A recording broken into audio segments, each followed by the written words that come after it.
Il passe 15 ans à la tête de la commune de Brazzaville.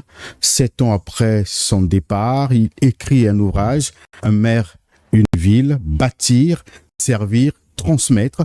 Hugues Ngondele, c'est de lui qu'il s'agit. Ce soir, nous jetons un regard sur son ouvrage, voir quelle en est l'opportunité, l'intérêt d'écrire, surtout 7 ans après. Qu'est-ce qu'il aborde dans son ouvrage? Et pour en parler ce soir, je reçois le docteur Willy Nkoyi. Bonsoir, docteur. Bonsoir. Il est aussi acteur de la société civile. Et à ma gauche, Dominique Ebatamango, enseignant. Bonsoir, Dominique. Bonsoir. Très heureux de vous accueillir sur ce plateau. C'est surtout, c'est pour la première fois, surtout. Enchanté. Voilà. Et le dernier invité avec qui nous allons débattre ce soir, c'est le distingué conseiller, l'élu donc local dans la Likwala, Victoire Foutimulaka. Bonsoir. Bonsoir, monsieur. Merci, messieurs, d'avoir répondu à cette invitation. Merci à vous qui nous suivez sur Téléka Média. Bienvenue dans le dictionnaire politique. Avec vous ensemble dans l'interaction, nous allons décortiquer cet ouvrage. Chacun donnera librement son point de vue. Merci aussi à toute l'équipe qui nous accompagne ce soir.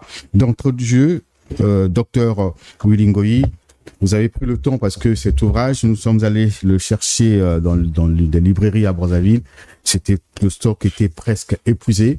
Et je constate que les gens ont pris le temps de le lire, certainement parce que c'est un ancien maire qui l'a écrit, qui est ministre aujourd'hui, ministre des Sports, ministre de la Jeunesse, ministre de l'Emploi également et de l'Instruction civique. Alors, docteur Willy Nkoyi, de prime abord, quel est le regard que vous avez sur ce livre-là, d'une manière générale? Merci beaucoup. Merci pour l'invitation. Merci pour la parole accordée. Je voudrais, à mon tout propos, saluer d'abord mes co-débatteurs et remercier pour l'opportunité. Bon, je suis un tout petit peu partagé. Partagé pourquoi? De l'autre côté, le timing. Est-ce que ce n'est pas un peu tard, puisque ça fait 7 ans cela? Mais aussi assez intéressé par le simple fait qu'au moins on a pour une première fois, bon je ne sais pas si il faut parler d'une première fois, mais en tout cas pour une rare fois, quelqu'un qui a assumé des hautes fonctions, tout au moins à ce niveau-là, il a voulu nous partager son expérience. Donc voilà pourquoi je parle du partage. Et lorsque nous parcourons le document, nous avons aussi un tout petit peu ce petit côté un peu mitigé. D'abord c'est un livre très bien rédigé, le langage est assez clair, mais le fond peut un tout petit peu nous laisser en difficulté. Pourquoi? Parce que quand vous lisez le livre, il parle d'un récit. On ne sait pas si c'est un roman, c'est un récit, c'est un témoignage, une autobiographie ou un essai, c'est un peu difficile. Bon, si en tout cas on se concentre sur ce que dit le livre, le récit, bon, il nous a dit ce qu'il a vécu. Et à chacun de nous, selon sa capacité d'analyse, selon ses penchants, selon aussi sa compréhension de choses, peut orienter ce qu'il écrit dans cet ouvrage, que je trouve très intéressant, que chacun de nous puisse en tirer parti. Alors, pour moi, le premier problème, c'est déjà le timing. Il faut poser la question, pourquoi ce livre maintenant? Alors que nous sommes à quelques mois des prochaines locales, donc les élections locales. Donc on se pose la question, est-ce une façon d'alerter au nouveau maire de Brazzaville qui arrivera, aux nouveaux candidats qui voudront aller un tout petit peu de gauche à droite pour postuler au candidat de la mairie? Parce que ce qui est vrai, Brazzaville, justement la mairie de Brazzaville peut clairement poser le décor de tout ce qui se passe dans nos mairies. Et on se dit que si déjà Brazzaville connaît un certain nombre de problèmes, à plus forte raison, les autres mairies. Donc, il y a quand même un peu de la matière qui peut nous permettre de discuter et puis de voir comment, justement, en pénétrant le livre, comment chacun de nous peut tirer quelque chose d'expérience ici.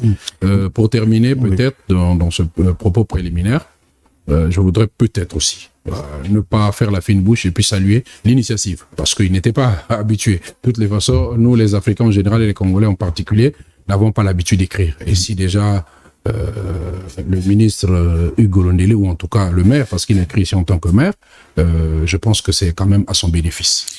Voilà. Dominique Ebatamango, quelle est votre première lecture? Bon, déjà, je vous remercie pour cette invitation. Comme vous avez su le dire, c'est pour la première fois. Du point de vue littéraire, cet ouvrage, rien que du point de vue de sa présentation, on est en mer, une ville, bâtir, servir, transmettre. Du point de vue thématique et grammatique, nous renvoie quand même à un thème qui est plutôt central dans ce livre, qui, à mon avis, résume ce qui est écrit. C'est la décentralisation, la déconcentration. Pour moi, c'est le nœud du problème. Alors, d'emblée, le ministre nous parle de son parcours, on va dire le ministre maire, qui hier était maire, nous parle de son parcours élogieux, mais aussi tumultueux, parce qu'il faut rappeler quand même qu'il aborde les questions liées à la guerre du 5 juin. C'est ça qui est très enrichissant. Il parle d'un parcours vécu. On est dans un genre qui est plutôt romanesque, mais du genre autobiographique. Donc le maire nous présente une ville, un pays, un peuple, une nation, un État, en même temps sa personne en tant que humain, en tant que Congolais, et tout ce qu'il a vécu comme bon nombre de Congolais. Donc pour moi, c'est un ouvrage assez riche du point de vue référentiel. On peut recourir ici à la culture, à la tradition, mais aussi à notre histoire. Donc à travers la lecture de ce livre, on se reconnaît, on s'identifie et on s'y connaît. Mais est-ce que, comme disait le docteur Wilingoy tout à l'heure, est-ce que cela soit écrit par, ou soit, que Hugues soit l'auteur de cet ouvrage-là, est-ce que vous pensez que c'est bien ou pas? Bon, je me dis comme Bertolt Brecht, comme il a su le dire un jour, la culture, c'est ce qui reste quand on a tout oublié. Certainement, le ministre s'est rendu compte qu'il y avait besoin, n'est-ce pas, de témoigner sur son parcours, qui déjà fait office débat, parce que d'aucuns estiment qu'il aurait échoué à la tête de la mairie, sans comprendre pourtant les vrais enjeux ou les véritables enjeux qui entourent cette gouvernance municipale. C'est pourquoi je disais que pour moi, ce qui résume ce livre, c'est le thème de la décentralisation. C'est comme ça que je le lis en tant qu'enseignant, en tant que littéraire. Bon, un maire, effectivement, cela nous rappelle la notion de la municipalité automatiquement. Et donc, je me dis que ce livre permet, tant soit peu, au lecteur de découvrir non seulement l'exercice de celui qui a été maire pendant 15 ans, mais aussi surtout sa personne. Je crois bien que l'auteur tient à cela. D'accord. Faire découvrir au lecteur ce qu'il a été, ce qu'il a fait, quels étaient ses défis et qu'est-ce qu'il est devenu aujourd'hui et tout son parcours en effet. Voilà. Distingué conseiller, Victor Foutimolaka, je crois que vous vous reconnaissez dans cette phrase puisque vous êtes élu local, donc vous vous reconnaissez dans les sujets qu'il aborde puisqu'il y a plusieurs thématiques. Il aborde la gestion du personnel au sein de la commune de Brazzaville. Il aborde également l'évolution de la ville de Brazzaville, les questions d'urbanisme, d'assainissement, d'adduction d'eau, et il a décentralisation, le financement également. Et finalement, qu'est-ce que vous avez, quelle idée qui vous arrive première en tête quand vous avez ce livre-là entre vos mains?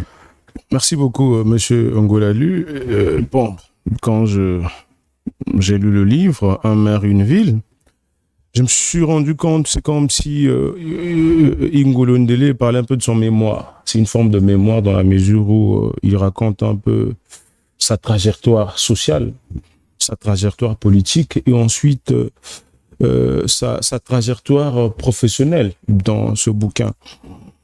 Et il parle de beaucoup de choses, raison pour laquelle je dis même cet ouvrage est multidimensionnel. Il est en même temps scientifique, il est en même temps politique, il est en même temps autobiographique. Et j'ai essayé de le comparer avec l'ouvrage de Barack Obama, Une terre promise, où Barack Obama parle un peu de son parcours, de toutes ses fonctions qu'il a eu occupées, ainsi de suite. Mais c'est un ouvrage très enrichissant, dans la mesure où il nous explique un peu l'histoire du pays, d'une manière ou d'une autre. Il nous parle un peu de la décentralisation. Depuis un moment, la décentralisation, depuis les années 92, était constitutionnalisée. Lorsque vous lisez aujourd'hui l'article 1er de la Constitution du 25 octobre 2015, on vous dit que la République du Congo est un État de droit et décentralisé. Donc le ministre, voire l'ancien maire de la ville, a bien fait de parler de la décentralisation de manière approfondie pour comprendre les difficultés auxquelles nous sommes confrontés chaque jour qui passe. Parce que plusieurs fois, quand je passe sur votre plateau, je ne cesse de dire qu'aujourd'hui, il y a une absence de volonté politique de la part du pouvoir central pour booster véritablement la décentralisation.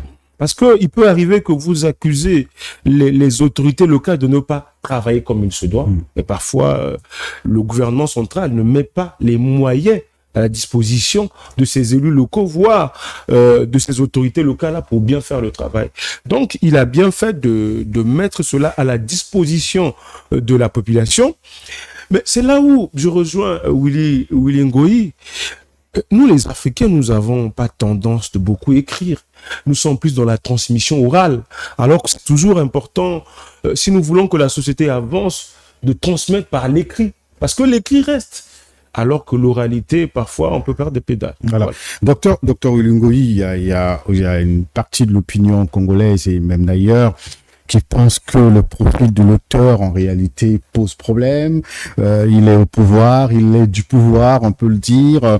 Et bon, on sait combien de fois il a essuyé des critiques, même quand il était maire. Alors, est-ce que aujourd'hui, pensez que le profil convient? Est-ce que on peut dire que finalement, c'est une réponse à toutes les critiques? Bon, mais c'est normal parce qu'il doit partir d'un fait. Je partirai d'un constat général.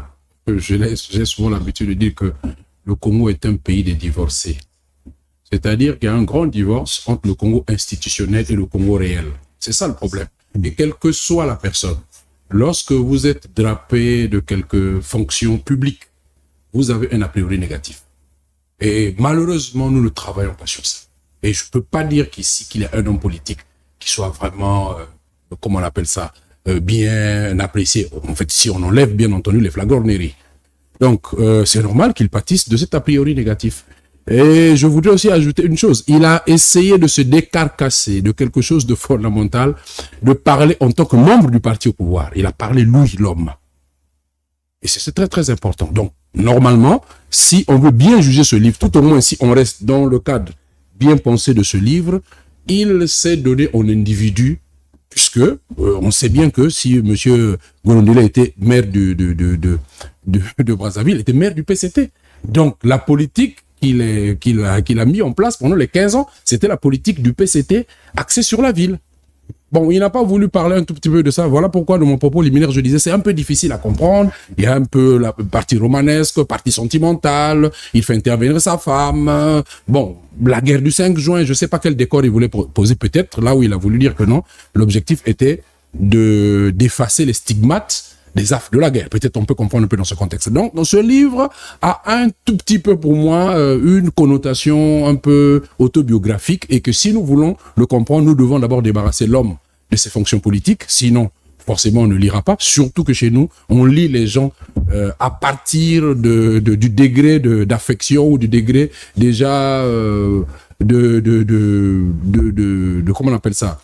Le feeling, s'il faut appeler ça comme ça, qu'on a par rapport à cela. Mais moi, je reviens sur l'idée en soi du livre. D'abord, je l'ai dit, il faut vraiment saluer de telles initiatives, mais surtout aussi saluer le courage qu'il a eu de se débarrasser de tout ce qui est l'enveloppe politique, bien entendu, ou tout au moins son appartenance, mais épingler un certain nombre de questions ici. Je pense que mon prédécesseur l'a dit ici, le distingué, a dit quelque chose. Vous voyez, dès la préface, il essaie, puisque ça a été préfacé par comment on appelle ça, l'ancien président Soglo. Oui. Alors, vous voyez bien, il y a un petit passage qui peut passer subrepticement si vous ne comprenez pas ça. Donc, ils disent qu'aux États-Unis, en fait, il essaie de s'appesantir sur Tocqueville, Alexis de Tocqueville.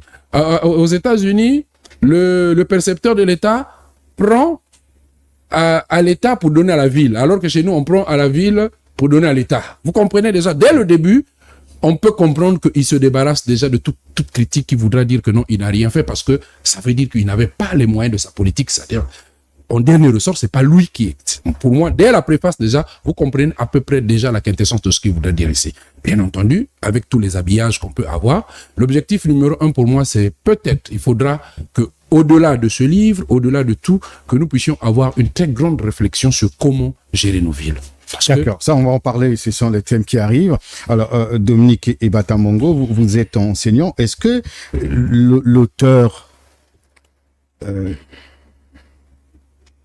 reprend réellement, est-ce que par rapport aux critiques, vous savez que pendant son passage à la tête de la mairie de Brazzaville, il a eu beaucoup de critiques. Hein.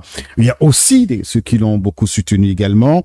Et aujourd'hui, 7 ans après le départ de la mairie, il a donc, comme disait Willy Ngoyi, il a il faut saluer son courage.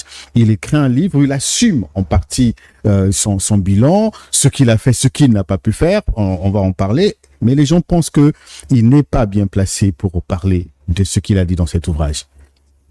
Hormis ce côté autobiographique, puisqu'il parle de sa vie privée aussi. Je préfère plutôt commencer par votre dernière idée. En fait, dans ce livre, ce qui est bien, c'est que l'auteur ne cherche pas à justifier, ni à se justifier.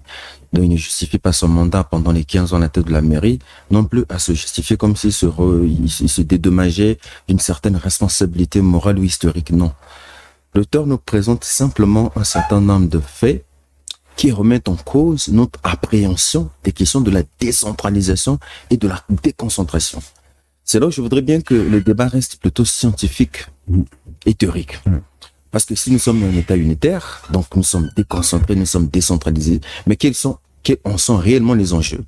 L'auteur nous parle par exemple de la municipalisation accélérée, un projet initié par le gouvernement. Mais pour quel résultat? Pour quel résultat? Vous comprenez? Donc, il nous permet simplement de s'interroger sur nous-mêmes et sur notre gestion des villes, le docteur l'a rappelé, mais aussi de nos communautés, on va dire, et de sur quoi du développement de notre pays. Parce qu'en réalité, le développement d'un pays ne va pas du pouvoir central au pouvoir décentralisé, mais plutôt du pouvoir décentralisé au pouvoir centralisé. Ça veut dire que, à travers l'idée de décentralisation, le but, c'est de booster le développement socio-communautaire local. Donc, développer une certaine politique de proximité, rapprocher l'administration des administrés, conférer une certaine autonomie de gestion, de décision à des élus locaux. Mais à quel prix? Il faut savoir quand même que nous sommes dans un pays qui est fortement politisé. On va parler de ça. Monsieur le distingué, alors, est-ce que ce livre est actuel? Les thématiques abordées? Voilà, c'est l'auteur, donc Ngolo Ndélé, parle de sa vie. L'ouvrage commence par l'autobiographie. En fait, Olingo, il a dit, il fait intervenir son épouse, son enfance. Est-ce que les sujets abordés aujourd'hui, est-ce que ce livre est actuel? Bon, je peux dire que le livre est actuel parce que déjà, le maire Hugues Ngolo Ndélé soulève un peu les questions fondamentales liées à la décentralisation. Maintenant, il faut rappeler que dans cet ouvrage même, surtout quand il parle de la manière dont il était élu maire de la ville, d'abord, il est élu conseiller, non pas conseiller d'un parti politique, mais il était issu de la société civile. Et ensuite, on lui fait la proposition par le président de la République, qui est son beau-père, de faire de lui candidat de la majorité présidentielle, parce qu'il n'est pas candidat d'un parti politique, mais candidat de la majorité présidentielle pour garantir un certain nombre d'intérêts, parce que le président se dit que si je mets quelqu'un d'autre, je ne vais pas dormir tranquillement. C'est dit dans son ouvrage.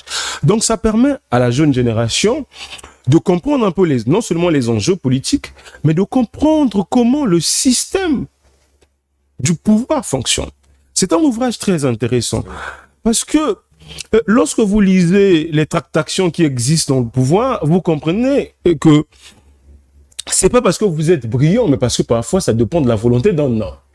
Parce qu'il dit que lui-même n'a pas voulu être maire de la ville. On l'a appelé d'urgence par l'ancien président adjoint de la majorité présidentielle qui est monsieur Isidore Nvouba, qui l'appelle, dit bon, c'est le président qui décide que vous puissiez être maire. Et voilà, il va voir le président. Donc c'est quand même un ouvrage fascinant, ça il faut le reconnaître, parce que je me rappelle bien quand j'ai été élu conseiller municipal pendant l'élection, j'ai posé la question à un ancien président du conseil départemental qui n'est plus là, malheureusement. Je lui ai posé la question, vous avez fait plus de 2 mandats, mais pourquoi vous n'envisagez pas écrire un livre pour évoquer les difficultés auxquelles vous êtes confrontés quand vous étiez président du conseil départemental? Il dit, je suis en train de réfléchir là-dessus. Donc, il faut dire qu'il a fait un travail fascinant. Et ça, c'est la pratique. Parce qu'il y a une différence entre la théorie et la pratique. Et surtout, il a produit à la jeune génération son expérience en tant que maire. Parce que vous savez, M. Ngolali, la critique est facile, mais l'art est difficile. Et à l'époque, quand je n'étais pas conseiller municipal, je pensais qu'on pouvait tenir les sessions régulières au mot, mais on vous dit qu'il n'y a pas l'argent. Il n'y a pas l'argent, il n'y a pas Et il a même évoqué un fait important, nous allons peut-être l'aborder, sur les reversements des impôts. Voyez-vous que l'État central doit reverser au niveau des collectivités locales. Ça se fait rarement. Et c'est ça qui fait que les collectivités locales ont du mal parfois à tenir les sessions. Aujourd'hui, Brazzaville, il a évoqué dans son ouvrage, Brazzaville a une particularité parce que Brazzaville a en même temps un département et une commune. Ce qui n'est pas le cas des autres départements qui sont soit des départements, soit des communes. Il y a une loi spécifique qui réglemente la gestion de la ville de Brazzaville, notamment la loi numéro 11 de 2003, où Brazzaville est érigé en statut particulier. Il évoque dans son ouvrage, c'est très intéressant. Voilà. Docteur Willy Ngoyi, les thèmes abordés, nous n'en peut-être pas ce soir, nous n'avons que 45 minutes, on ne veut pas aborder tous les sujets de cet ouvrage. Nous allons transposer ce livre dans la réalité, dans le quotidien de la municipalité de Brazzaville et même de d'autres municipalités. Docteur Willy Ngoyi, dans l'ouvrage, on parle de la gestion du personnel. Voilà, le maire Ngondele, quand il arrive, il est buté à la gestion du personnel. Est-ce que c'est une réalité aujourd'hui? Mais oui, qui peut constituer un obstacle, comme il a dit lui-même. Forcément, parce que justement, l'un des boulets de toutes les mairies congolaises, c'est carrément la situation du personnel. Alors, cette situation se pose à deux niveaux. La convention collective des mairies, s'il faut appeler ça ainsi, offre beaucoup d'avantages. En fait, s'il faut parler comme un Congolais vulgaire, que les agents de la mairie sont très bien payés, c'est comme ça qu'on dit. Mais de l'autre côté, ils sont très peu qualifiés. En tout cas, si vous voulez avoir... Il a dit d'ailleurs... Oui, bien entendu, il a dit dans l'ouvrage, si vous voulez avoir l'inadéquation entre la qualité de la formation et la rémunération, vous allez à la mairie. Alors, vous savez, il y a un problème. Les lobbies qui se sont constitués autour des mairies font que c'est difficile de négocier avec ces agents. Ces agents veulent à la fois recevoir des gros salaires, mais veulent avoir aussi des passe-droits lorsqu'ils ont des problèmes dans les cimetières en tant qu'agent. C'est quelque chose qu'on n'a jamais résolu et c'est quelque chose auquel s'est confronté et se confronte aujourd'hui tout maire. Et je pense que peut-être il faudra que les mairies puissent envisager une vraie politique de formation continue pour adapter et surtout aussi qu'il y ait un peu plus d'élasticité pour que quelqu'un ne soit pas carriériste. C'est aussi ça le problème. Le problème, c'est que chez nous, dans notre système de gestion du personnel, lorsque vous commencez, qu'on appelle ça, une fonction ou une profession, vous êtes obligé d'y passer votre carrière. Il faudra peut-être, ça aussi, je pense que le mérite de ce livre, c'est de nous avoir donné cette possibilité et d'avoir le courage d'affronter ce problème. Parce que vous allez entendre partout que non, la mairie de Monsenjo, la mairie de ceci a tant de mois de salaire. Mais ils gagnent combien? Pour quel type de travail? Est-ce que nous qui sommes les usagers sommes satisfaits de la qualité des travaux? C'est bien, d'une part, de réclamer quoi que ce soit, mais de l'autre. Et or, lorsque vous êtes élu maire, vous devez composer avec ce que vous venez de trouver comme existant. Et surtout, si vous avez une mauvaise, comment on appelle ça, un mauvais personnel, comme on dit, que la force d'une structure, c'est les ressources financières et les ressources humaines. Or, si vous avez déjà les ressources humaines qui ne tiennent pas, et vous savez bien que ce sont les ressources humaines qui créent justement la valeur, qui créent la richesse, qui créent tout ce qu'il faut pour que quelque chose se débatte. Donc, on peut dire que peut-être que là où il y a transversalité et que le maire Ngondele a vraiment pointé comme question centrale, c'est la difficulté de toutes les maires de se départir du personnel peut-être pas forcément inadéquat, mais peu formé. Imaginez, la mairie exerce à son niveau presque toutes les missions régaliennes de l'État, mais au niveau local, mais avec des gens parfois qui sont peu. Vous avez besoin d'un chef de parc matériel. Parfois, il connaît rien même dans les b.a.-ba de la mécanique. Vous pouvez pas le changer parce qu'il est là avant. Il est là avant vous. Donc, bref, je pense que ce côté-là, c'est quelque chose de fondamental et c'est peut-être le courage que l'auteur a eu à aborder ce thème. Bon, c'est quelque chose qui va pousser à la réflexion, mais c'est pas ici qu'on va dire non, il faudra virer tout ce qui ont été là et puis qu'on recrute d'autres personnes. Donc voilà ce que je peux dire sur. Ouais, et pour vous appuyer, hein, je vais faire lecture rapidement de ce qu'il dit à la page 50. Le livre est donc de 207 pages. Donc à la page 50, il dit, je posais, puisqu'il parle de la formation, de la gestion des hommes, je posais ainsi les jalons d'une gestion véritable des ressources humaines en rupture avec les habitudes qui s'étaient profondément profondément ancré au fil des ans, la carrière des agents municipaux était entièrement régulée en ce qui concernait les évolutions d'échelons, de catégories, d'échelles et d'indices, et par principe de base, un avancement tous les 2 ans. Ce principe revenait à faire systématiquement évoluer les agents à des grades supérieurs sans qu'ils ne soient formés au préalable. C'est ce que vous disiez. Donc, pour lui, quand on va un peu plus loin, il a initié les formations, il a obligé que finalement les gens soient formés pour passer d'un grade à un autre. Alors, je reviens sur vous, distingués conseil. Est-ce que c'est le vécu réellement des mairies au niveau de Brazzaville? Bien sûr, partout de Brazzaville, en fait. Oui, bien sûr. Mais avant d'aborder, avant de répondre à cette question, mais Hugues Molondolé soulève ici une question même des agents publics fictifs. Il en Parce parle. Il le dit dans la page 48. 48-49, il en parle. Il rencontre un agent qui se dit agent de la mairie à Paris, mais il lui dit qu'il travaille là-bas. Et il constate que le monsieur lui dit que, mais comment tu fais? Il dit, mais c'est ma femme qui va percevoir mon salaire à la mairie. Pendant ce temps, et quand il revient, il fait l'évaluation. Il demande un contrôle physique. Et ce contrôle physique fait de sorte que je vais vous lire. Il dit, un certain nombre de comme monsieur en France n'occupait qu'un emploi fictif. À la suite de cet audit, il y a eu de nombreuses sanctions et radiations des rangs de la mairie, ce qui a permis de réduire la masse salariale dans la proportion considérable, puisque nous sommes passés de 340 millions à peu plus de 200 millions. Ça veut dire qu'il y avait 100 et quelques millions de détournements. Vous voyez comment il y a des gens qui sont en train de piller les caisses publiques. Au moment où le pays a des soucis d'argent, mais vous avez quelques individus qui essaient de s'enrichir du fait qu'il y a des agents fictifs au sein des collectivités locales. Et cette réalité existe dans toutes les administrations. Une fois ici, pour faire le parallèle, même si c'est pas notre sujet, vous allez même dans une institution comme l'Assemblée nationale, dans des cabinets, mais vous allez remarquer qu'il y a des agents fictifs, des gens qui n'ont pas de note de service, mais qui sont payés. Et c'est la réalité sociologique de notre pays. Vous allez dans toutes les administrations, vous allez retrouver le même problème. Et ensuite, pour revenir à ce sujet, les agents de nos collectivités locales ne sont pas formés.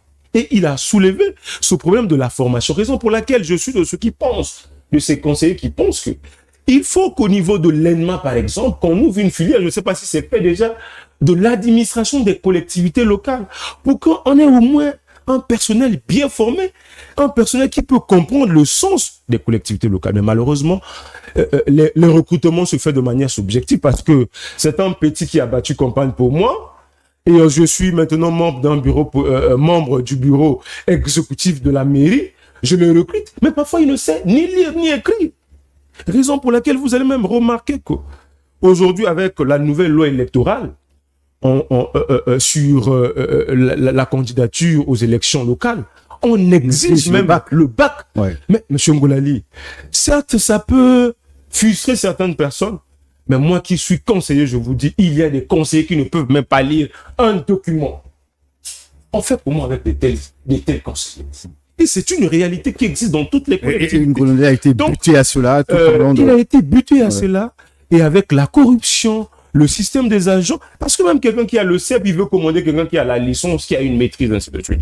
Non, il a soulevé des questions qui sont essentielles, qui sont en réalité, aujourd'hui, une forme d'habitus dans toutes nos administrations et qu'il faut lutter contre ça. Il a tenté, mais malheureusement, il n'a pas pu. Il n'a pas pu. Dominique et Batamongo, est-ce que vous faites le même constat que l'auteur du livre, le ministre Hugues Ngolondélé? Effectivement, je reviens plutôt sur l'aspect de la décentralisation, comme je l'ai dit d'entre deux jeux. Vous voyez, par principe de municipalisation accélérée, il est question de doter les départements du pays des infrastructures de base, mais qui en réalité ne servent à rien. Allez dans les départements, vous allez constater puisque le prochain thème que nous abordons, c'est la décentralisation, mais on voulait parler aujourd'hui de la formation, puisque lui dit l'un des obstacles, sinon les réformes qu'il a tenté, sinon qu'il a apporté à son arrivée, c'était de mettre en place un circuit de formation, parce que les agents qui passaient d'un grade à un autre n'étaient pas formés, on tenait plutôt compte de l'ancienneté pour que les agents soient promus cumuler un grade à un Et autre. effectivement, par exemple, quand il arrive en 2003, il va donc permettre de reformer l'arrêté 98 portant composition de cette commission-là, qui consistait en réalité à statuer sur l'avancement Ouais. automatique des agents de la mairie. Ouais. Il va donc dire à arrêter un peu avec ça. Il va donc reformer cet arrêté pour faire en sorte que cette commission soit plutôt inclusif en intégrant dedans des sachants, des techniciens qui vont finalement apporter de l'expertise pour aussi former. Est-ce que c'est un sur la réel qualité. problème aujourd'hui? Est-ce que c'est un réel problème? Oui, c'est un réel problème parce qu'en même temps, il faut quand même revenir sur l'éthique de la déontologie. On est sur les questions de conviction. Bon, comment on devient agent de la mairie? Qu'est-ce qu'on est agent de la mairie? Monsieur le conseiller municipal a dit, bon, est-ce que c'est une aspiration personnelle? Est-ce que c'est une conviction? Ou parce qu'on veut s'offrir quand même le luxe d'avoir un emploi? C'est une question de conviction. Et ça, c'est le réel problème. Pratiquement dans tous les secteurs dans le pays et dans toutes les administrations. Et plusieurs, On est agent de la mairie, Ouais. on est voué à faire quoi après l'interrogation? et plusieurs C'est autorités. l'occasion de s'occuper d'avoir un emploi. Plusieurs Et on n'a autorités pas en sont mesure butées à ça, d'honorer quand même. sont Oui. butées à cette réalité, hein, dans plusieurs administrations d'ailleurs. Je vais ajouter quelque chose. Ça instaure l'injustice sociale dans notre pays. Mais bien sûr. Pourquoi? Les modalités de recrutement, lorsque vous lisez la loi sur la fonction publique, est claire. On recrute par concours. Par principe, dans un État, il faut qu'il y ait une égalité de chance pour donner la chance à tous les Congolais.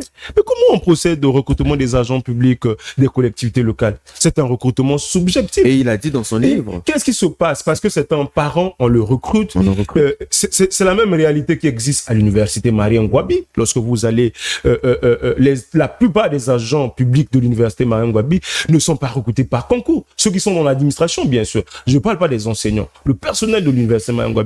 Mais c'est des liens. Si vous faites même une analyse sociologique, vous allez voir que soit c'est un parent qui était recteur, qui était ceci. C'est la même réalité à la fonction publique de l'Assemblée nationale. Vous allez dans les collectivités locales, c'est la même chose. Si le maire arrive, s'il était du Nord, il va recruter beaucoup de gens qui sont du Nord parce qu'il n'y a pas un concours dans le recrutement. Il faut qu'on essaie de reformer cette façon de faire. Et ces agents souvent se constituent en bloc pour empêcher Effectivement. les réformes. Effectivement. On constate Il faut que des réformes. dans plusieurs Et un répit administrations, identitaire Et ils n'ont développement. aucun respect pour l'autorité. Et c'est ce qui se passe. Au-delà même des questions de formation, il y a aussi des questions de nombre. Vous allez voir que toutes les mairies sont, comme disent les Américains, overstuffed. C'est-à-dire qu'il y a une sorte de pléthore. De pléthore. Est-ce qu'on comprend? Est-ce que, par exemple, dans une mairie telle que prenons Mosenjo, on peut avoir 5 chauffeurs de corbillard, là où il y a un seul corbillard. Donc, il y a ce côté. C'est-à-dire, au-delà de la qualité, il y a aussi la quantité. Je pense que le premier gros problème, c'est d'abord la quantité, après la qualité. Et puis, le distingué conseiller vient de le dire, c'est même la compréhension d'être agent municipal. Même nous, qui sommes des usagers, parfois nous ne connaissons pas c'est quoi un agent municipal. Prenons le cas de quelque chose de simple. Vous allez voir que dans ce livre, c'est vrai que le maire Hugo Ndele, parce que je parle ici en tant que maire, ce n'est pas aujourd'hui, il épingle un certain nombre de questions, mais il n'aborde pas avec, c'est-à-dire fondamentalement des questions, par exemple l'économie locale. Prenons Brazzaville. Comment on peut avoir une ville qui n'a pas de théâtre, une ville qui n'a pas de bibliothèque, une ville qui n'a presque pas de zoo? Parce que le parc zoologique appartient au ministère de l'économie. Voilà. Il parle de la culture. Bien entendu, oui. Non, des salles de non, spectacle l'idée de la culture, chez nous, la culture amène très vite dans la musique. Oui. Mais le musée, par exemple, de Brazzaville.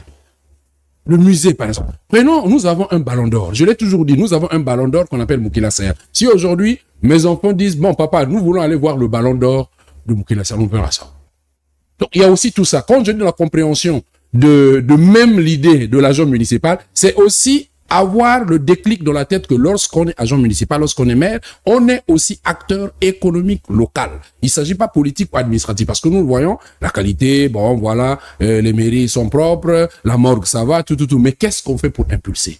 Ça aussi, je pense que dans ce contexte-là, nos maires qui sont à venir doivent s'inspirer de ce livre et voir les manquements qui s'y trouvent de toutes les façons. On n'est pas dans l'absolu. Il s'agit ici de savoir que peut-être demain, je voudrais encourager le distingué conseiller ici, j'espère qu'il va se représenter, pour que, tant soit peu, que les gens comprennent que c'est à nous de créer comment on appelle ça, cette petite économie locale. Je vais faire un petit saut. Vous allez m'excuser, je ne prends pas votre temps. Prenez par exemple le simple fait qu'on a doté à chaque département d'un stade de football. Mais quelle est l'équipe de Wesso? Quelle est l'équipe de CBT qui joue le championnat? Quelle est l'équipe de Djamala? Vous comprenez un tout petit peu? Donc, c'est aussi la méconnaissance de ces missions à soi. Combien même on était formé, mais si on ne comprend pas ces bonnes missions, on verra ça, ce serait ce que le prof vient l'enseignant vient de, monsieur l'enseignant vient de dire, que ce serait dans une politique de décentralisation que nous n'avons pas maîtrisée. Nous avons les infrastructures de base, mais nous ne savons pas ce qu'il faut faire. Voilà. Maintenant, comment aborde-t-il, tu vous en parlais déjà, les questions de l'évolution de la vie de Brazzaville, l'urbanisme, l'assainissement, comment aborde-t-il ces questions dans cet ouvrage? Bon, d'abord, il faut dire que Brazzaville est une ville d'héritage. Donc, Brazzaville a été hérité des colons, de la colonisation. Et donc, quand on est en 1980, on était sur la base de 100 hectares contre une centaine de populations. Et un peu plus tard, je vais faire passer les années, en 2007, on est à plus d'1 million d'habitants. Donc, il y a quand même des questions qui sont très fondamentales qu'on devrait tous réfléchir. L'extension, on va dire, exponentielle de la ville. Autant la ville s'agrandit, autant la population également. Mais la difficulté, c'est que la population grandit plus vite que la ville. Donc, il y a des questions d'occupation anarchique qui occasionnent des inondations, des érosions, et on a longtemps été dans les expropriations parce qu'il a fallu quand même encadrer cette population, mais de manière très débordante, et au point de remettre en cause les compétences de nos collectivités locales. Donc, vous comprenez que si le pouvoir central se rend compte qu'au-delà de la responsabilité même de la mairie, qu'il y a des questions plus urgentes qui nécessitent à ce qu'il intervienne, il interviendra. Mais seulement, il faut bien faire la différence entre les responsabilités du pouvoir central et les responsabilités de la municipalité. Vous n'allez pas demander à un maire de faire ce qu'un président aurait fait. Vous n'allez pas demander à un préfet de faire ce qu'un ministre aurait fait. Il faut bien que ça soit clair. Donc, le défi est là, mais il faut bien le catégoriser. Il faut bien le spécifier. Donc, sur la responsabilité de la municipalité, oui, il faut quand même comprendre que au sortir des événements 97, Brazzaville était pratiquement une ville fantôme. Ça ressemblait pratiquement à rien. Donc, il a fallu reconstruire. Mais avec quel effort, avec quels moyens, avec quelle volonté, avec quelle mentalité? On revient sur les questions de civisme. Et pendant longtemps, pendant plus de 10 ans, pendant plus de 20 ans sortis de la guerre, et nous sommes restés là. Regardez un peu la mentalité que nos populations ont sur les questions de voirie urbaine, par exemple. On préfère déchucher chez soi, on préfère bien faire son petit ménage et jeter carrément dans la rue. Et on s'attend à ce que l'État intervienne. Vous comprenez donc que ici, il est question de se rendre compte que la mission première de la mairie, oui, effectivement, c'est des questions de voirie urbaine, mais est-ce que dans ces attributions, je vais donc revenir sur les textes, est-ce qu'il y a réellement un transfert effectif des compétences dévolues à la mairie? Ça remet même en cause notre notion de la décentralisation, parce qu'elle n'est pas effective. Autant on peut parler de la non-effectivité de la fonction publique territoriale. Donc, vous comprenez que ici, l'auteur aborde des questions plutôt fondamentales qui nous permettent de réfléchir autrement. Alors, pour revenir sur la question, finit par là. Et donc, quand nous sortions de la guerre, le maire arrive, il est nouvellement, je crois, le 3e ou le 4e, il a signifié dans son Il arrive en 2003. Il arrive en 2003. Juste après. Mais c'est des défis très énormes. Benhomme de Lingolo. Brazzaville est à reconstruire, Brazzaville est à construire. Mais avec quel budget, avec quels moyens, avec quel enjeu politique? Bon, voilà qu'en 2002, nous avons un décret qui institue la délégation générale des grands travaux, qui va donc prendre la paternité de réaliser tous les grands travaux sans tenir compte des besoins réels des municipalités. Et c'est cela le péché même des municipalités accélérées. On ne reproche pas le fait qu'on ait eu ce projet, mais ce dont on accuse, c'est le cahier de charge. Est-ce que dans la dynamique des municipalités accélérées, est-ce que les acteurs ont tenu compte des besoins réels des municipalités? Le fait d'ériger en stade une route, c'est bien. Est-ce que cela booste les questions de l'économie? Mais Ngolondele est clair là-dessus. Il dit que son cahier des charges n'a jamais été pris en compte. Mais bien sûr, il parle de, par exemple... Parce il dit avoir demandé aux populations d'apporter leur contribution et finalement, pas apporter les idées, leurs besoins en réalité, leurs préoccupations en matière de développement de la ville. Oui. Et lui aussi, avec ses experts, il a tenté de mettre en place un certain nombre de projets, mais qui n'ont pas été pris en compte par les 3 municipalisations. D'ailleurs, c'est ce qu'il appelle par le malentendu des municipalisations accélérées. C'est un malentendu. Comment vous expliquez qu'on arrive à Brazzaville, où on attribue 200 milliards, et après, c'est pratiquement 11 milliards qui sont retenus, mais qui sont directement accrédités aux grands travaux? Est-ce que on peut dire là que Hugues Ngondélé est en train d'indexer directement le ministre Jean-Jacques Bouillac? Oh, mais ça, c'est une très bonne question. On n'est pas dans un conflit d'intérêts. Ce qu'il faut rappeler, ce sont les prérogatives et les compétences de chaque administration. La délégation générale de grands travaux avait cette mission régalienne de reconstruire la ville au sortir des événements 97. Mais seulement, il faut bien comprendre que nous sommes partis aussi sur la base de la décentralisation. C'est pratiquement en 2003 qu'on a eu ce fleuve d'initiatives locales qui a permis donc d'aboutir à la loi qu'on appelle généralement la loi Ibovi, en février 2003. Mais le problème ici, nous parlions sur l'effectivité du transfert de compétences et dévolu à la mairie. Comment vous allez demander les comptes maire qui en réalité n'a pas joué dans le budget crédible? On va dire qu'il a détenu des milliards, mais après, je pense que c'est vraiment une occasion qu'on s'interroge sur notre notion, sur notre appréhension même des questions de gouvernance. Voilà. Et à travers ce livre, on a donc des chiffres, on a des références et on a des faits qui permettent de lever l'équivoque sur plusieurs doutes. Voilà, docteur Ulingoyi, je crois que vous avez parfaitement la maîtrise de l'histoire de Brazzaville. Hein. Hugues Ngondélé, dans son livre, parle de l'évolution de Brazzaville, qui demeure jusqu'à aujourd'hui un vrai problème. Le développement démographique qui ne respecte pas les normes. On parle de l'occupation anarchique et même la démographie aujourd'hui qui ne reprend plus par rapport. Voilà. Que peut-on comprendre à travers ça? Mais Brazzaville est resté un peu Brazzaville comme Pointe-Noire, est resté justement la ville coloniale. Si vous lisez Ville cruelle, vous allez voir exactement, nous avons juste remplacé les colons sans tenir compte de peut-être du management des colons. Vous allez voir que ce soit Brazzaville, que ce soit Pointe-Noire, même Dolisie, toutes nos villes ont la même configuration. Vous avez un centre-ville, quartier européen. Avant d'y accéder, vous avez un rond-point, vous avez un poste de police. Vous allez voir comme ça là. C'est-à-dire que ça crée une sorte de concentration administrative. Le matin, ce que vous appelez, vous, embouteillage, en fait, c'est une affaire de manque de déconcentration. Qu'est-ce qui nous manque aujourd'hui de faire un nouveau quartier administratif du côté de Kombo? Que au lieu d'aller du côté de la direction de l'immigration, vous pouvez déposer votre passeport ici. Qu'est-ce qui nous manque que le bureau de l'ANAC puisse... En fait, nous avons voulu... Et nous avons hérité de la colonisation et voulons, comment on appelle, moderniser ce que nous avons. Nous n'avons pas encore pensé la ville dans ce pays. Et je pense peut-être que le livre, là, pour moi, jette plutôt un pavé dans la mare. C'est-à-dire, au lieu comment on appelle, de juger l'auteur de faire quoi que ce soit, mais en tout cas, il nous donne le moyen de penser ville. On n'a pas encore pensé la ville. Nous savons, c'est un conglomérat de grands villages ou de grands quartiers qui essaient d'évoluer. Bon, en tout cas, au gré, je ne sais quoi. Est-ce que vous savez qu'il y a des gens ici de Talanga qui ne sont jamais arrivés à Bakongo? 50 ans à Talanga et jamais à Bakongo. Il parle même un peu du tribalisme. Oui, bien entendu. D'ailleurs, si il faut être sincère, Brazzaville est un échec. Vous avez des taxis qui sont à Bakongo qui ne peuvent jamais arriver à Talanga et vous avez des Talanga qui ne peuvent jamais arriver. Nous n'avons même le vivre ensemble, nous n'avons pas réussi. Donc même dans la mentalité, Brazzaville n'existe pas. D'ailleurs, si vous essayez de savoir c'est quoi Brazzaville, posez la question à quelqu'un. Brazzaville, c'est son coin.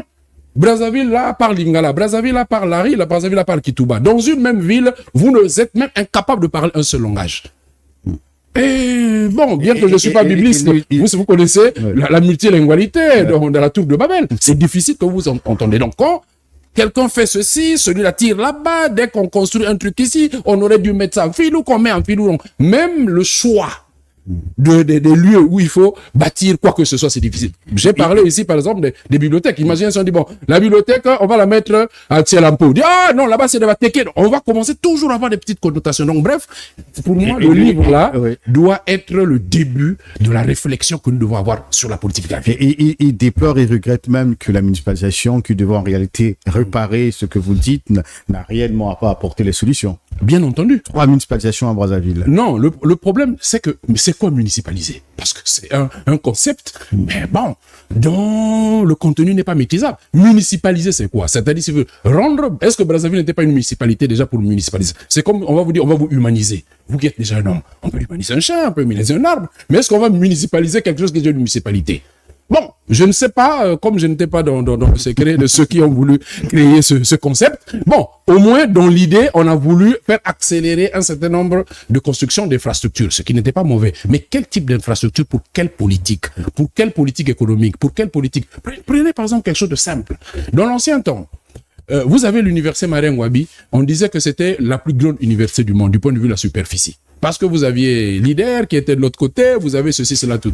Mais à partir d'aujourd'hui, vous allez voir que même la compréhension de l'université, nombreux ne vont pas à l'université parce qu'ils pensent que l'université n'est pas assez proche de leur coin. Il faut. Bon, le Brazzavillois, donc, en général, déjà, s'il faut penser, l'habitant, c'est quelqu'un qui ne comprend absolument rien. Et en plus, peut-être il faut que je vous dise, monsieur Ngolali, le problème de Brazzaville, c'est un problème qui va au-delà. Je vais vous dire lancer une petite réflexion. Vous allez voir que même par rapport à sa sœur jumelle, soi-disant Kinshasa, parce que nous sommes dans un jumelage, vous allez voir ce côté que nous avons tourné le dos au fleuve. Donc, même dans la symbolique, nous ne comprenons pas. Brazzaville tourne le dos au fleuve, Kinshasa tourne le dos au fleuve. Qui a fait ça? Le colon, qui ne voulait pas qu'on se regarde. Jusqu'aujourd'hui, nous avons pris tout ce que le colon a laissé et nous continuons, nous pensons que nous pouvons faire du nouveau avec du vieux. Ça ne marchera pas. Et peut-être que Hugo Londele ici dit qu'on peut vous donner 100 ans. C'est ce que j'ai compris ici. Vous ne changerez jamais rien si telle chose ne change pas. Pour moi, c'est ce qu'il a voulu dire. Oui. Et en fait, c'est presque un petit mea culpa, mais subrepticement, comment on appelle ça, édicté pour ne pas froisser les gens. Et je pense que le mérite de ce livre-là, c'est celui-ci. Et vraiment, de ce côté-là, je lui rends témoignage. Lui, au moins, il a eu le courage de dire, de poser les questions, d'interroger ce que les autres n'ont jamais fait. Voilà. Pour les autres, le bulletin globalement positif. Distingué conseiller, la municipalisation accélérée, ce fameux concept, cette fameuse politique, a suscité beaucoup d'espoir. Et je pense finalement que lui, qui aussi avait soumis beaucoup de projets pour changer l'image de Brazzaville, n'a réellement pas obtenu de cette municipalisation, malgré quelques infrastructures en réalité qui sont administratives. Alors, vous aussi, vous avez expéré sur la municipalisation? Bon, il faut dire que la municipalisation, c'était tout simplement un échec total. En réalité, c'était un truc qui a été conçu pour piller les caisses de l'État, il faut le dire comme ça. Parce qu'aujourd'hui, lorsque vous circulez dans tout le Congo, vous allez dans le département de la Likwala, le département de la Songa, la Cuvette, partout dans le plateau, il y a des éléphants blancs. Il y a des éléphants blancs. Il n'y a eu aucune volonté. Comme le siège de la préfecture. On n'a pas tenu compte. On n'a pas tenu compte des réalités sociales de chaque département. Je vous prends le cas de Brazzaville. Lui-même, Hugo Londele le dit bien dans son ouvrage que ils ont eu à faire un travail avec les chefs de quartier, avec les maires d'arrondissement. Et ils ont fait cette proposition. Il était même le président de la sous-commission. Mais malheureusement, les grands travaux n'ont pas tenu compte des propositions de la mairie de Brazzaville. C'est déjà un problème. Le problème, c'est que, je disais ça dès longtemps de mes propos, qu'il y a une culture de centralisation. Nous sommes un pays où la plupart des agents publics de l'État ont hérité la culture jacobine. Tout doit être centralisé. Les gens ont peur de décentraliser véritablement les choses. C'est quoi la peur? Qui se disent que si réellement on donne les moyens aux collectivités locales, ils vont bien travailler, ils seront indépendants, ainsi de suite. Donc, il faut faire de sorte que les collectivités locales puissent être dépendantes du pouvoir central. C'est là où nous commettons l'erreur. Voyez-vous? Or, si nous voulons que le pays avance, il faut partir des territoires pour les grandes villes. Mais malheureusement, chez nous, on fait le contraire. Ce sont des techniciens qui sont dans des ministères qui réfléchissent pour les collectivités locales, alors que nous, les gens qui maîtrisent véritablement les problèmes sociaux, ce sont les élus locaux, ce sont les maires de la ville, et ainsi de suite. Parce que nous sommes très proches de la population. C'est pas le cas des agents du pouvoir central. Et un autre problème, Willy Ngoyi l'a soulevé. Le problème du Congo aujourd'hui, c'est la formation de l'homme, du citoyen, du patriote. Aujourd'hui, le Congolais n'est pas véritablement citoyen. Il n'est pas véritablement patriote. Pourquoi je le dis? Mais parce que les gens pensent que pour balayer devant sa cour, c'est l'État qui doit le faire. Mais ça doit nécessiter un travail de fond. C'est là où je dis, là où Hugo Londele a échoué, c'est un problème de communication. Il faut communiquer avec la population. Et Bara Peya a l'habitude de dire, il faut former la masse critique. Si vous n'avez pas une population qui est véritablement formée du point de vue de la critique, vous aurez toujours des problèmes.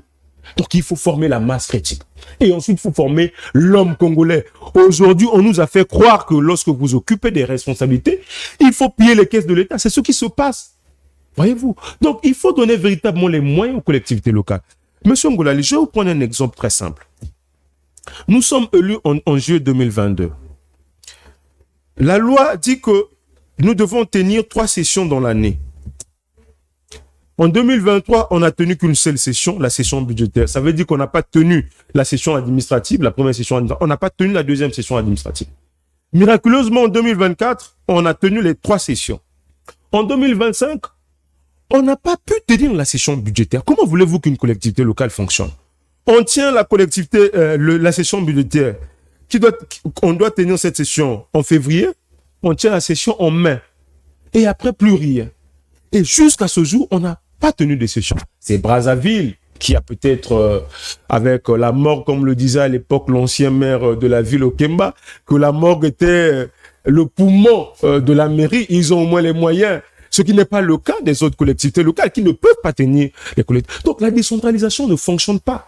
Raison pour laquelle, lorsque j'essaie d'approfondir la réflexion, je me dis que dans notre pays, la décentralisation était conçue pour 2 objectifs. Premier objectif, c'est de placer les cadres du pouvoir pour occuper des responsabilités au niveau des collectivités, pour satisfaire ceux qui sont dans les partis au pouvoir. Deuxièmement, c'est pour voter tout simplement les sénateurs. Mais au fond, les collectivités locales ne fonctionnent pas véritablement. Récemment, quand on donne même les moyens à ces collectivités locales, je vous prends un exemple très simple, parce que je vais avec les chiffres à l'appui.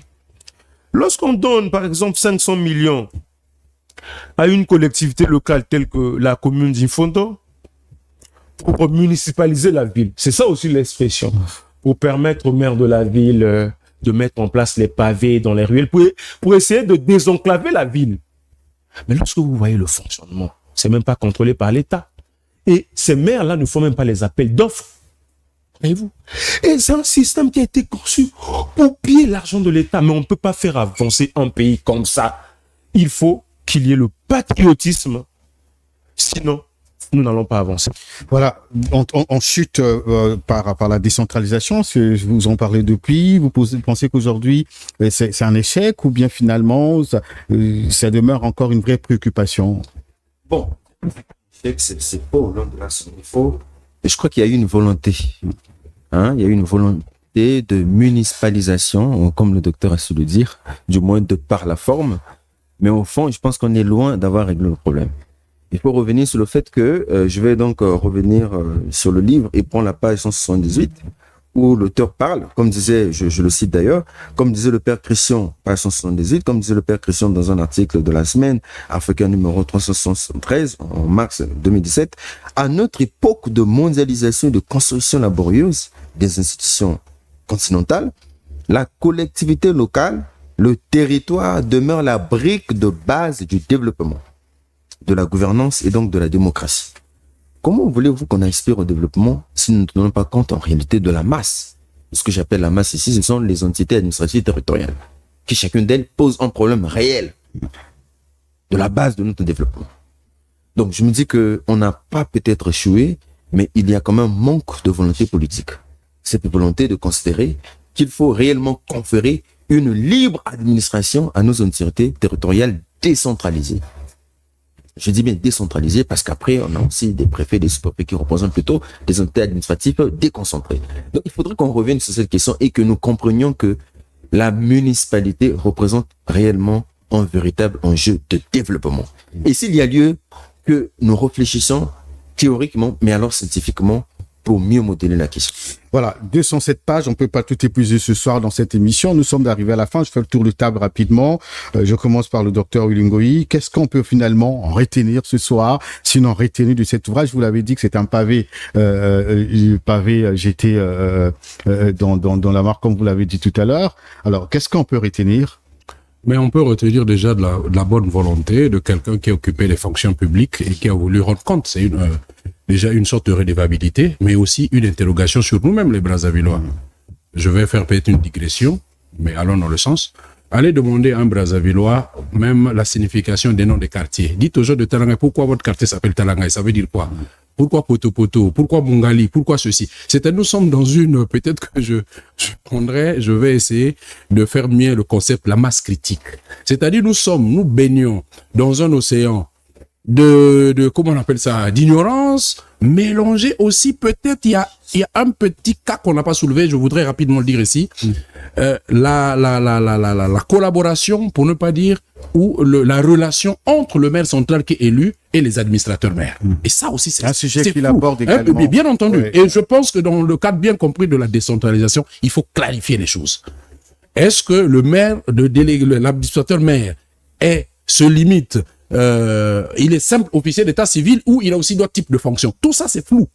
Et que quand nous ne comprenons pas ça, quand nous n'avons pas clarifié cela, vous allez voir que tout le monde peut dire que bon, le maire central a échoué, mais on oublie les maires d'arrondissement qui, au départ, c'est eux les premiers qui doivent dire voilà, monsieur le maire, voilà la situation. Donc, il y a aussi une sorte de cacophonie pour essayer de profiter de votre dernière question, que peut-être il faudra que nous réécrivions très bien notre loi sur la décentralisation et puis que nous la popularisions. Il ne faut pas penser que parce qu'on est dans une assemblée, parce qu'on est dans un coin, on connaît mieux les aspirations du peuple. Il faut qu'on explique et que le peuple sache quel type de décentralisation on voudra avoir. Parce que les gens pensent que quand on transfère trop de pouvoir dans les départements, peut-être que cela peut créer la chienlit, peut-être que chacun veut dire, bon, je ne viendrai plus jamais à Brazzaville, alors que ça devait être ça le problème. Regardez, même en RDC, Goma a une université, Bukavu a une université, comment on appelle ça, Kisangani a une université, Lubumbashi a une université. Bon, chez nous, rien. Donc, ça veut dire que tant que le gouvernement central ne pensera jamais qu'il faut mettre quelque chose à la Sanga, ça ne viendra jamais. Il faudra bien que nous puissions pousser vers ce côté-là pour que chaque coin,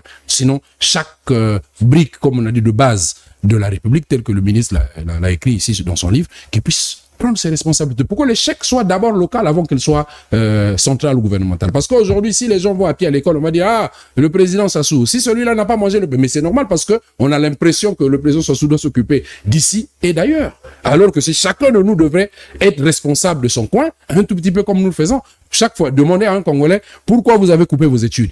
Automatiquement vous dire que c'était le soutien. Jamais que j'étais bête. Bon, mais écoutez, je pouvais pas. Non, je n'avais pas de soutien. Donc, je voudrais que nous puissions pousser les Congolais pour que chaque Congolais puisse prendre aussi sa responsabilité de son échec. Si la Likwala va être moins développée que le Niari, que ce soit les gens, les Likwaliens disent, nous avons fait un mauvais choix que prochainement qu'on arrive. Mais il y a un tout petit peu de cacophonie. Je penserais qu'on pourra arranger. Merci. C'est un conseiller. Qu'est-ce qu'on peut retenir ce soir? Bon, avant de finir, je vais quand même compléter ce que venait de dire William Ngoli à propos des champs entre le maire qui est issu de la collectivité locale et les administrateurs maires. Lorsque vous lisez la loi de 2003, tout est spécifié dans la loi. Au fait, les administrateurs maires sont issus de l'administration déconcentrée. Ils n'ont qu'une mission purement administrative. Ce qui n'est pas le cas des maires des villes, c'est-à-dire des communes de plein exercice qui ont une personnalité juridique, ce qui n'est pas le cas des administrateurs maires qui n'ont pas de personnalité juridique parce que là-bas, il y a l'hiérarchisation. Alors qu'au niveau de la mairie, il n'y a pas l'hiérarchisation, c'est juste un contrôle de tutelle. Donc, le champ est limité. Il y a peut-être un problème de communication. Parce que dans notre pays, nous adoptons des lois. On a des belles lois, mais malheureusement, les administrateurs, voire tous ceux qui gouvernent ces institutions-là, ne communiquent pas là-dessus. Donc, sur ce point, il n'y a pas de problème. Ce qu'il faut retenir de la décentralisation, c'est que depuis 92, parce que vous allez rappeler, Ngolo Ndela a parlé de 4 phases de la décentralisation. Mais en réalité, la décentralisation commence au vrai sens du mot et du point de vue juridique en 1992. Où vous lisez la Constitution, on vous dit la décentralisation est même constitutionnalisée. Et la Constitution de 25 octobre l'a réitéré dans son article 1er. Mais le problème, c'est au niveau du pouvoir central, parce que la décentralisation ne peut fonctionner que si le gouvernement central manifeste véritablement la volonté de faire avancer la décentralisation. Parce que même en France, la décentralisation commence en 1982, véritablement. Mais les Français, qu'est-ce qu'ils ont fait? Ils ont mis les moyens, ils ont donné les moyens aux collectivités locales. Mais malheureusement, chez nous, les collectivités locales n'ont pas suffisamment de moyens. Et lorsqu'on donne le minimum des moyens, parfois, c'est géré de manière opaque par ces dirigeants locaux. Donc, il faut regarder tous ces aspects si nous voulons que la décentralisation avance. À mon sens, il y a une triple responsabilité. La première responsabilité, c'est que vous avez un gouvernement qui n'a pas véritablement la volonté de booster la décentralisation. C'est-à-dire qu'il a peur parce qu'il y a une culture de centralisation. Deuxième préoccupation, c'est que vous avez aussi des autorités locales, dès lors qu'on confie la responsabilité pour gérer une collectivité locale, dès lors qu'il y a un minimum d'argent, mais c'est d'abord lui sans pourtant respecter les procédures. Troisième préoccupation, il faut former la population, il faut former le citoyen. Tant qu'on ne va pas former le citoyen congolais, le patriote, dès lors qu'on n'aura pas une masse critique, il sera pour nous difficile. Là encore, comme dit le docteur Blanc-Costoy Barapéa, l'homme politique a peur de former la masse critique. Bon, Dominique, rapidement, on a terminé. Oui. Donc, qu'est-ce qu'on peut retenir de cet ouvrage? Il y a tellement de choses à retenir, mais dans le plus important, c'est de comprendre qu'en fait, par décentralisation, il y a la notion de la démocratie participative, du développement participatif. Donc, la décentralisation est un pilier très important qui permet le développement socio-communautaire local. Si la ville n'est pas développée, je ne pense pas que le pays le sera. Donc, il faut comprendre que le livre que le maire a écrit, l'a-t-il écrit parce que serait-il bourrelé de romans? Bon, je ne pense pas. Mais plutôt, ce livre nous permet de réfléchir fondamentalement sur ces questions qui en réalité devait être aussi l'une de nos priorités. Voilà, c'est le deuxième ouvrage, sinon, si je ne me trompe pas, de Hugues Ngolondele. Vous vous souvenez qu'il avait écrit sur le Parti congolais du travail pour décortiquer, sinon parler du Parti congolais du travail. Donc, ce livre, Un maire, une ville, bâtir, servir et transmettre, et cet ouvrage, nous avons jeté un regard ce soir pour voir également réellement ce qui a été les sujets abordés dans cet ouvrage. Merci de nous avoir suivis, à chacun son commentaire. Voilà, nous ne faisons rien d'autre si ce n'est que d'analyser les sujets. Merci de nous avoir suivis. Je recevais sur ce plateau le docteur Willy Ngoyi. Il est aussi acteur de la société civile. Dominique Ebata-Mongo, enseignant. Aussi, donc, le distingué conseiller Victor Fouchi Molaka. Il est élu local dans la Likwala. Merci de nous avoir suivis. Restez sur Tcheleka. Le débat se poursuit. Merci à toute l'équipe qui m'accompagne ce soir. Nous allons nous retrouver la semaine prochaine.